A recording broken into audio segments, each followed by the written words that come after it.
বিদ্যালয় এখনৰ ভিতৰ চৰাত আচলতে কি হৈ আছে, আমাৰ ছাত্ৰ ছাত্ৰীসকল তেওঁলোকৰ শিকাৰ মানদণ্ড কেনেকুৱা, সেইটো মই যোৱাকালি লখিমপুৰতো মই এখন পাইছোঁ, যিখন বিদ্যালয়ত কদম কছাৰী ME স্কুল, তাত মৰ্ণিং বানানটো উচ্চাৰণ কৰিব পৰা নাই ক্লাছ 7ৰ ল'ৰা ছোৱালী। তো এইটো বহুত উদ্বেগজনক কথা।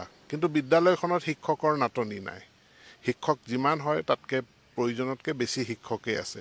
এইখন বিদ্যালয়তো মই ভাবোঁ শিক্ষকৰ নাটনি নাই। সাধাৰণ ইংৰাজী শব্দ কিছুমানো তেওঁলোকে উচ্চাৰণ কৰিব পৰা নাই। মইতো অসমীয়াটো টেষ্টেই নকৰিলোঁ, তাতো একে ফলাফল ওলাব। গতিকে এইবাৰ আমি কিছু সংখ্যক বিদ্যালয়ত আমি গুণোৎসৱ ৰিপিট কৰিম। আমি মানে 3 মাহ বা 4 মাহ আমি সময় দি তেওঁলোকক আমি ৰিপিট কৰিম, কাৰণ তেওঁলোকে কৰিবই লাগিব। গোটেই অসমত যদি হৈছে, তে এখন বিদ্যালয়ত যদি এইটো ফলাফল হয়, তে যোৱাবাৰত 8কে এইখনতো A গ্ৰেড পাবই নোৱাৰে। গতিকে 8কে তলত গুচি যাব। কিয় গুচি গ'ল? গতিকে তাৰ আকৌ এটা মূল্যায়ন হ'ব লাগিব। কিছু বিদ্যালয়ৰ ক্ষেত্ৰত আমি ৰিপিট কৰিব লাগিব।